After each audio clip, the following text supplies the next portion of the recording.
Welcome to Build Out with Jim Kunkel, your go-to broadcast for learning more about business in the real world. Your host, Jim Kunkel, who is an accomplished professional in business development, sales, and marketing, and is a technical content creator along with being a rising influencer on LinkedIn. On Build Out, you'll get the latest information and knowledge from subject matter experts from across the globe.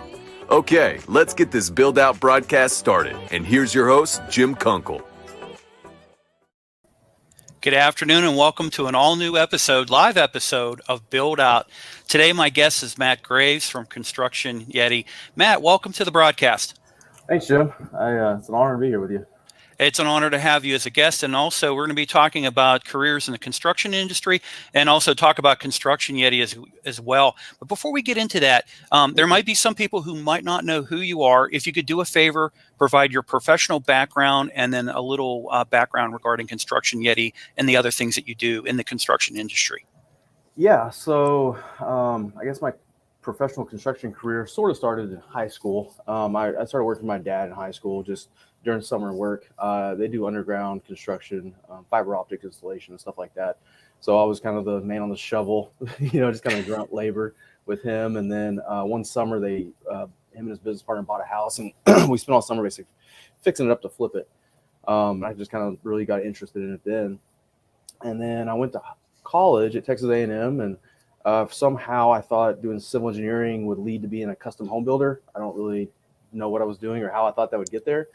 So I took the civil engineering path. I got halfway through engineering school and decided I don't want to be an engineer. So then I realized you could kind of tailor your last year and a half to kind of construction project management. So I did that.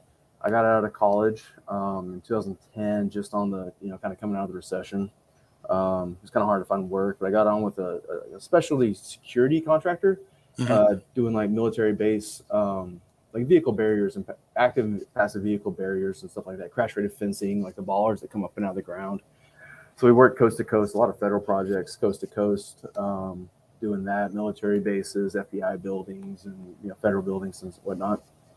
After that, I went to work for a mechanical and plumbing subcontractor as a project manager. I was there for about 4 years, kind of learned that side of things. And then now I work for a company called AGCM, based out of Texas. They're an owner's rep firm.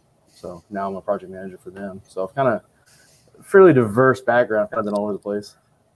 Yeah, with the construction industry, before I've spent the last 15 years in the protective coatings industry.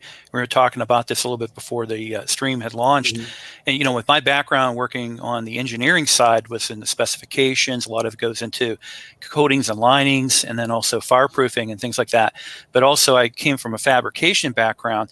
And looking at the construction industry, there's so many industries and other types of services and professions that kind of support the construction industry.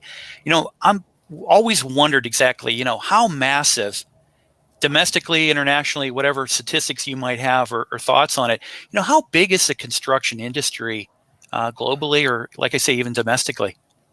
So that's actually something I've sort of thought over about the last year, and it's something I wanted to write about, like in my newsletter that I've done. Yeah. But I can't find the answer, and so it's kind of something I wanted to start. I've had it in the back of my head, but maybe start a podcast or something and calling it the 1,000 ways to make it in the construction industry.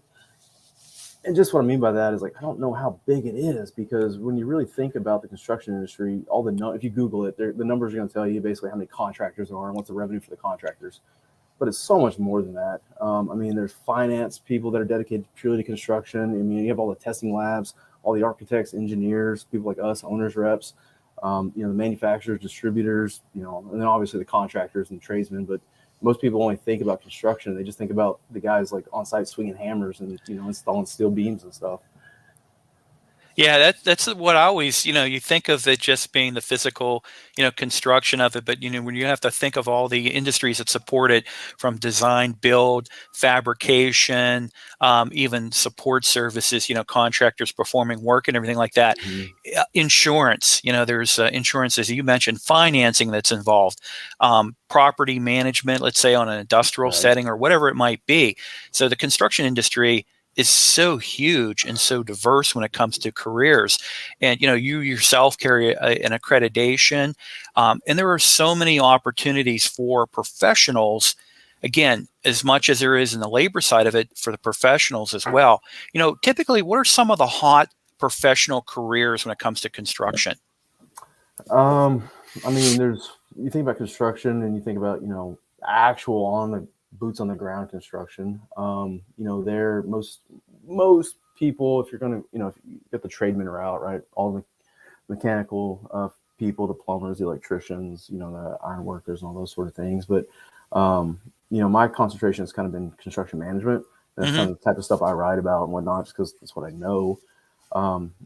It's funny. You ask 100 contractors, you're going to get 100 different career paths, right?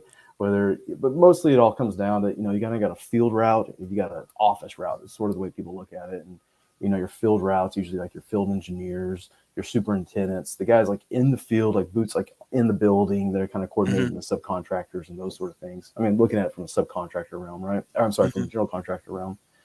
And then you got subcontractors, right? And they've got similar, most of them have the similar format where they got the field route and the office route, and the project managers kind of handling the paperwork, the change orders, the contracts, the, all the insurance and just all that sort of stuff. I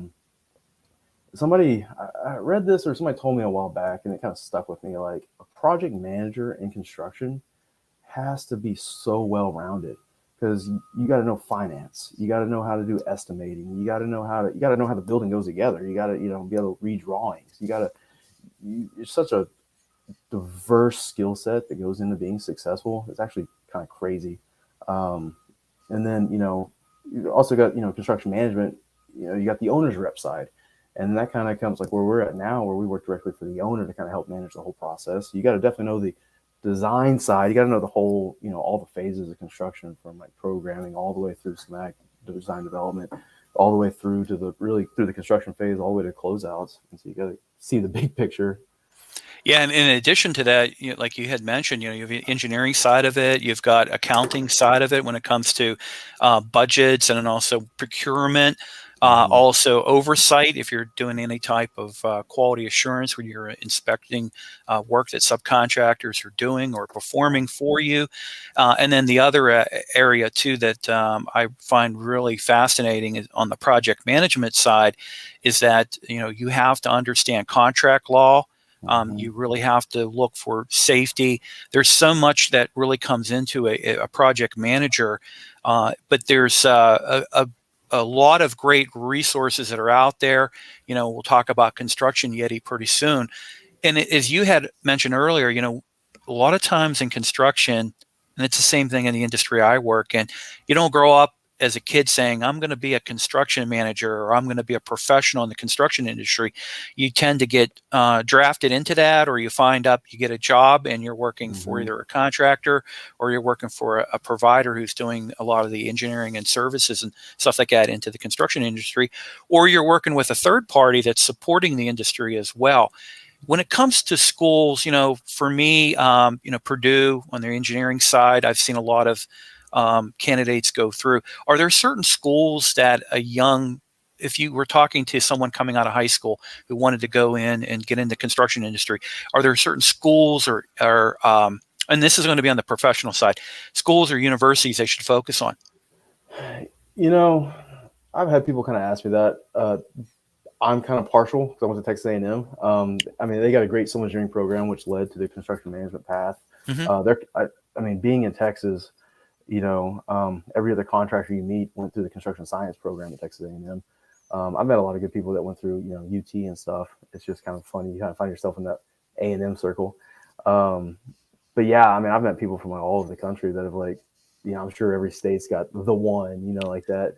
And I'll probably get chastised online for not speaking to theirs. But yeah, I'm not positive, everywhere. No worries. And Tats asked the question, Matt, what are the resources to use to understand construction better? Thanks, Tats. Google. Google's the best resource in the world. and YouTube. I Google everything. So kind of to that question, when I first started out in construction, got on with that first contractor. It's kind of a realization I've had now kind of after the fact. A lot of small contractors, they struggle training their people. I've been talking to a couple guys that I've met kind of through LinkedIn, actually, that if we've kind of like been putting our heads together, thinking, talking through this, but like so many small contractors just, they don't have the know-how, they don't have the resources, they don't have the time, right? They need to hire 3 people, so they hire 1 person. They kind of say, well, you're going to go follow this guy and mentor him. You kind of just get thrown into the fire. So one thing I did that kind of made me successful when I just kind of got thrown into it was I'd be sitting in a meeting, and we did federal contracting work too. So it was every agency you talk to has different acronyms. So you not only have all the terms of construction, you have every agency's acronyms and phrases and terms and all that sort of stuff. So I'd be sitting in a meeting just lost. And I just like on the side of my paper, I would just like down the margin, I would just, every word I heard that I didn't know or acronym, I just write it down. And when I get back to my desk, I just start Googling stuff and just kind of start putting the pieces all together. I catch myself now just going on YouTube and like I'll be in a meeting and they'll say something. And I'm like, even now I feel like I've got experience, but there's so much to it. And you one person has some specialty and they'll say something and I have to go YouTube it because I don't even know what he's talking about. So Yeah. I mean, it could be very hard just to learn your own the vernacular, let's say, and the verbiage in your own specific industry, let's say. But when you're in the construction industry and you're working with multiple different trades and different services and providers, and they have their own little, slang words or verbiage that they use, it can be very, very overwhelming to learn all that. But once you do get it down, I'm sure your credibility changes drastically because they're like, well, Matt knows what he's talking about because I said, ABC and he knows what that means. So eventually you do. Yeah. So, and a lot of different industries have, third party type of support when it comes to, like, for example, with specifications. There's organizations, there's companies that have spec writing tools and things like that. Typically for the construction industry, when it comes to this, the general aspect of construction, are there existing software packages or online resources that construction professionals use? Yeah. I mean, there's, depends if you're talking, the architects and stuff, they have their own packages and all that sort of stuff, what they're doing. They have spec writing packages and that's way over my head. I'm not an architect, but I know they have their suites and stuff. On the construction management side, there's a million packages out there right now Procore is probably one of the big ones. There's things like Plan Grid, which I think Autodesk just bought out. There's our company's kind of looking at kind of alternate things to do daily reports. And so I actually put a post on LinkedIn. LinkedIn's been awesome, man. I think we met through LinkedIn and Yes. I put a post on LinkedIn just say, hey, anybody got any suggestions? And I was flooded with suggestions. And I was like, man, I thought maybe it was maybe 1 or 2. And, I got hit with 100 ideas. And so, there's a whole bunch of people trying to get into the market, I think. But yeah, I would say probably Procore for, construction management is one of the big ones. There's things called like eBuilder and all these sort of things too that are out there that I haven't really had a lot of experience with. I've used Procore pretty much in all my positions. Hold on 1 second, Matt. I apologize. I apologize to everybody. Got to take a quick call here. Sorry.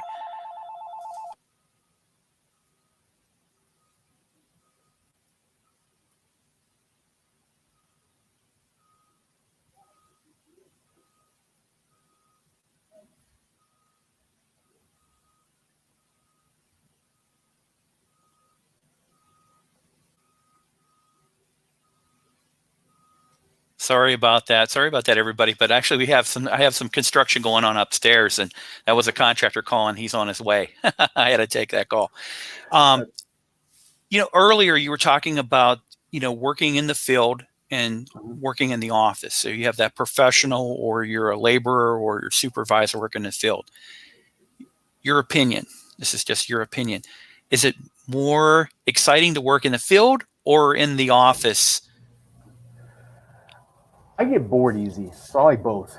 Okay. And so one thing I like about kind of being like in construction management, especially here, like I'm in a job trailer. That's my awesome vent above my head, and it kicks on. The air conditioner kicks on every 5 minutes, and you can hear equipment moving around. It sounds like too. Oh, you can? Okay. And yeah, you took the phone call, and I was just thinking, man, every time I do some sort of chat like this, I'm just waiting for somebody busting my door with something, and because I'm on the job site. But anyway, I like the fact that like my job has both aspects to it, really, where if I'm sitting at my desk too long, I can get up and just go put my hard hat and go walk around the building for a little while, and so So there is some flexibility when you have a career in construction where you can be, I wouldn't call it a hybrid, but you're maybe not just office bound. You can be both in the field and in an office, depending on the role and responsibility that you have. Yeah, I would say some contractors, they're very specific. Like you will be the field guy, right? And you don't ever come into the office type thing. And some contractors, their office guys don't get to the field. I've been kind of blessed in the kind of jobs I've had where I've sort of been ever since, when we're working coast to coast, you can travel and go see the job sites, but you're really relying on the field guys. But when I was in the mechanical and public zone contractor, we were stationed on the job site. And so I really appreciated that. I wasn't like in the office, and then I got to be able to go out, and I like to learn by seeing and doing and talking and that sort of stuff. So. Yeah, and I think really probably looking at Construction Yeti, that balance has really helped you out when it comes to Construction Yeti. By the way, I love your logo. Appreciate And it. so my first question regarding Construction Yeti, what was the genesis? What inspired you to start Construction Yeti? And then we're going to talk about what Construction Yeti is, so if everybody understands its role and purpose. So Construction Yeti was a blog I started in 2020. I had an idea of starting a blog in 2020 just to kind of like help the construction industry. And I just kind of want to write. It was, you always kind of hear you don't really understand something until you write more, or until you write about it or write.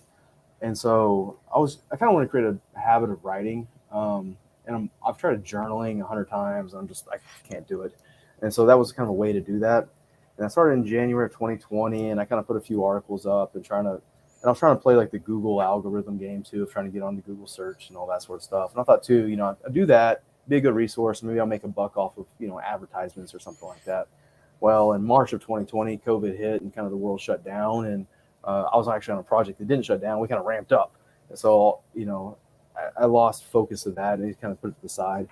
And then this year, I started getting more involved on LinkedIn. I saw people doing these newsletters. And I was like, man, I could do a newsletter. Like, that'd be easy. I can knock that out in like an hour a week. And I was lying to myself. It takes me more than that. But that was kind of the genesis of it. It was a blog that transformed into kind of now a email newsletter. And then what type of content is is it still a blog where you're writing about certain topics? What are some of the topics, or what's the focus related to Construction Yeti? So the newsletter, I titled it, I still kind of kept that Construction Yeti branding, but the newsletter headline or title, I guess, is called Construction Curiosities. And it was called that because when I started again, I didn't really know what I was going to write about. It was going to be construction, and I was like, just kind of, the idea was like, whatever I'm interested in that week. Because again, I'm always learning something, and I'm constantly Googling something. So it's kind of like, whatever I'm learning about, I just want to go write about it. And so if people go on and look at it, it's sort of been all over the place. One week I wrote about imposter syndrome. One week I wrote about asbestos. One week I kind of did like 3 weeks in a row talking about just things I've kind of seen, kind of really entry level people may not fully understand, or people I've noticed I've got subscribers to it that are kind of on the peripheral of the construction industry. There's some recruiters I've noticed that are looking at it because they just want to understand the industry, the people they're talking to. Mm-hmm. So I kind of wrote about the phases of design, the phases of construction. I wrote about bonds and insurance, really boring stuff. But I kind of got a couple people saying, man, those are things that like I always thought about, but never went and Googled. I'm really glad you kind of put it in front of me and made me read it. So the answer to your question is all over the place. And I'm always like looking for suggestions to, what people want to hear. So, yeah, when you think about it, you really, with your newsletter, you really have a target rich environment with construction, because there's so many topics. And, mm-hmm. As you mentioned, 1,000 ways to make it in the construction industry.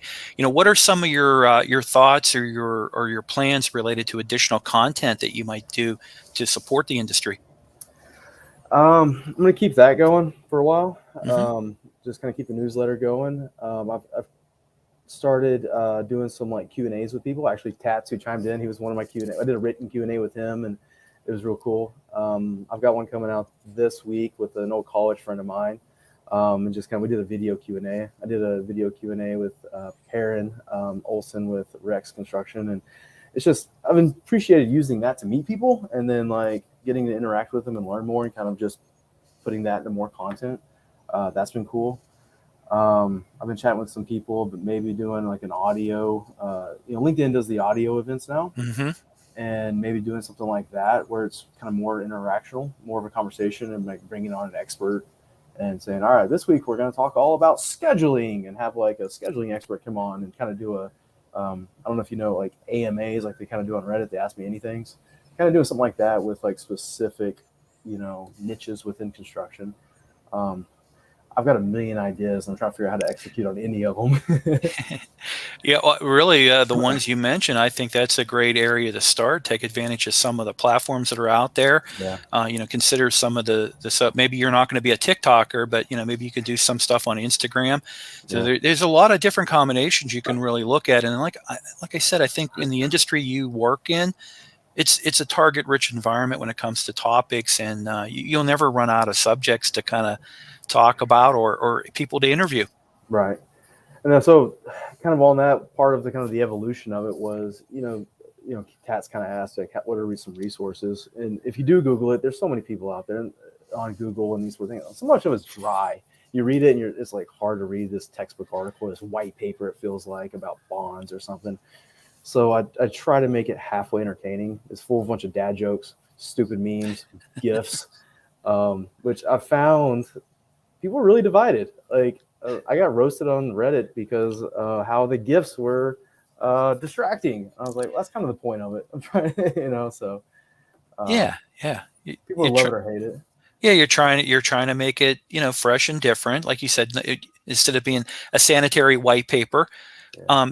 The other thing, if you're looking to really try to help young professionals or someone who's thinking about getting in the industry, I think by really tailoring the message and utilizing the dad jokes and the memes and the GIFs, that's a great way to capture their attention, because Mm-hmm. what they're seeing out there when they Google it, they're seeing a lot of sanitary, static type of content or written material that they have to read through, and they really don't want to do that. So Right. it's good that you kind of focus on current trends, I think, when it comes to content.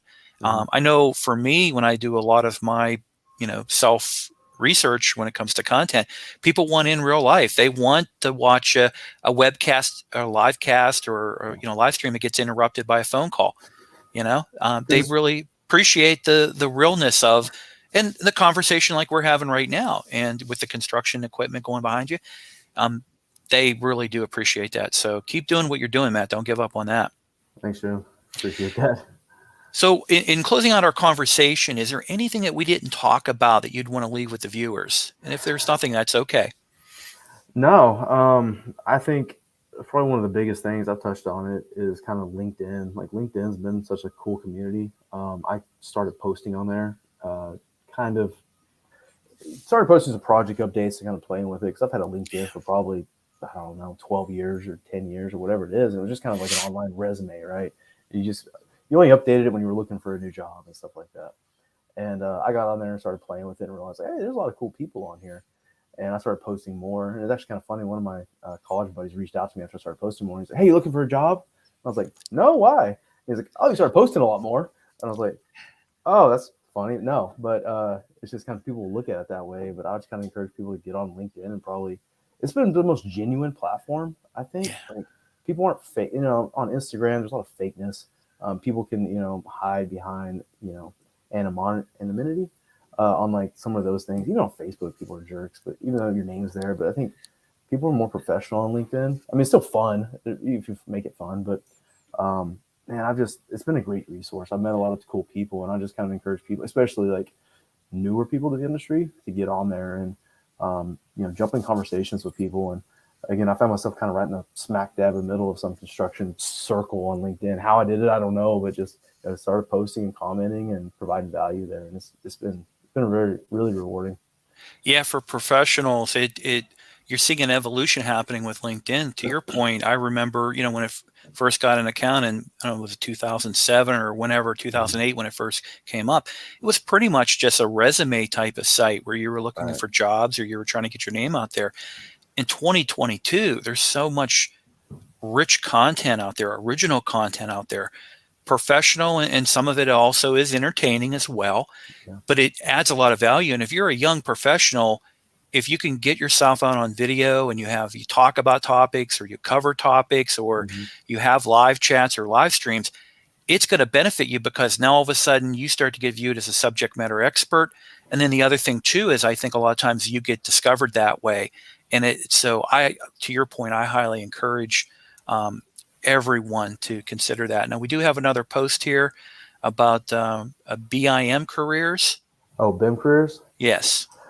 Yeah, BIM's something that's kind of really taken off. In the really kind of the whole AEC world. That's I think building information modeling is really what it stands for. It's Okay. like 3D modeling of buildings. Mm. So a lot of what will happen is to kind of give a little bit of a background on what it is the architects and the engineers, when they'll draw the building, right? You get 2-dimensional plans. A lot of times they're still drawing in a Revit, a 3D. And I'm not a BIM guy, so I'm probably butchering stuff. I've been around it enough to kind of be dangerous. But so anyway, they'll draw in 3D, but then they print and you get construction drawings, right? And they're flat 2D pieces of paper. A lot of the MEP trades love it. Like when I work for a mechanical and plumbing subcontractor, like they lived and died by their BIM model because they prefabricated. So they'd go in there and they model everything and they'd go prefabricate pipe and they'd have the T's where this, and they'd have the 90s here. And they were using that to prefabricate. So it's really kind of the entire construction process. They've looked at it as a way to, if we can go build it in the computer, we can take it and break it up into pieces. And then a lot of what prefabrication is working for them is they're using that to prefabricate, send it out to the field, and they're almost sending out to the field. It's almost like an IKEA drawing, sort of. Right? They've got part names like this part, and you look at the piece, and it's like a piece of pipe, and it's got a T and a 90. You're like, okay, when that piece goes here, and it's helping with it helps with risk in the field. It's a lot safer to do fabrication and stuff in the shop versus in the field. You're not working overhead as much. It kind of helps control labor, and then it helps kind of build up the speed up the field construction as well. So that's definitely kind of BIM careers. Kind of that question is it's definitely something that's taken off. Probably really probably in the last probably 7 years, I guess. Okay. There's a lot of modelers out there and detailers out there that are really making a good career doing it. Yeah, that's good. Great to hear that. Again, a lot of upward mobility, a lot of options when it comes to the construction industry. You had mentioned earlier about with LinkedIn, you're very strong on LinkedIn. That's probably a good place to get in contact with you. When it comes to Construction Yeti, how can a person become a subscriber of Construction Yeti? Yeah, so right now it's on the platform Substack. So the link is Construction Yeti, just like it sounds, .substack, SUBSTACK, substack.com. So constructionyeti.substack.com is where you can go, and all the archives on there. I don't charge for it; it's all free. But yeah, there's 21. I've done it 21 weeks now. I send it out every Saturday morning, so it's all there, and it's a variety of whatever's on my mind that week or whatever somebody's kind of asked a question, and I was able to run with. So, do you have the link on your profile on LinkedIn as well? Can they obtain it that way? Perfect. Yeah, so there's a link kind of just under the headline portion where my picture's at. There's a link right there where you can click to get to it. So if you're in the construction industry, you support the construction industry, you're interested in the construction industry, go to Matt Graves' profile on LinkedIn and take a look for the link and sign up for Construction Yeti and keep in the know and be entertained at the same time, right, Matt? That's the plan. Trying to make it not boring because I get bored easy. So I talk in jokes and memes and gifs. So. And also, too, it sounds like you do listen to your readers and do take recommendations because, again, the amount and the different type of topics you cover seem to be consistent to what they're asking from you. So that's good to hear that as well. Yeah, it's been fun. It's kind of a little community that's got built. So. Perfect.